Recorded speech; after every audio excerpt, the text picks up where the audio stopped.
જે રક્ષાબંધનનો તહેવાર આવી રહ્યો છે, છેલ્લા 10 દિવસથી ફૂડ ડિપાર્ટમેન્ટના લગભગ તમામ ફૂડ સેફ્ટી ઓફિસર શહેરમાં જુદી જુદી વિસ્તારમાં જે મીઠાઈ પરસાની દુકાનો છે, મીઠાઈ પરસાદ બનાવતા હોય એ જગ્યા પર તેમજ અલગ અલગ જુદી જુદી જગ્યાઓ જે રો મટીરિયલ વેચાતું હોય ત્યાં પણ આપણે ચેકિંગની કામગીરી હાથ ધરી છે. અને છેલ્લા 10 દિવસથી આપણે મીઠાઈ પરસાનમાં શું વપરાય છે, એનો જે કલરનો કેટલો માત્રા હોવી જોઈએ એ કાયદા મુજબ છે, એની તપાસણી થઈ રહી છે, ચેકિંગની કાર્યવાહી પણ થઈ રહી છે. શેડ્યુલ ફોર મુજબ એ બધું રાખે છે કે નહીં એની પણ કાર્યવાહી થઈ રહી છે.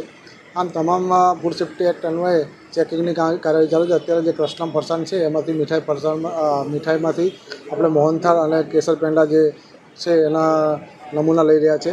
નમૂનામાં લેબોરેટરી પબ્લિક હેલ્થ લેબોરેટરી મોકલી આપવામાં આવશે અને જેમાં જો રિપોર્ટમાં કશું ખામી આવે તો કાયદેસર નિયમ મુજબ કાર્ય કરવામાં આવશે. શું કાર્યવાહી થતી હોય છે સર?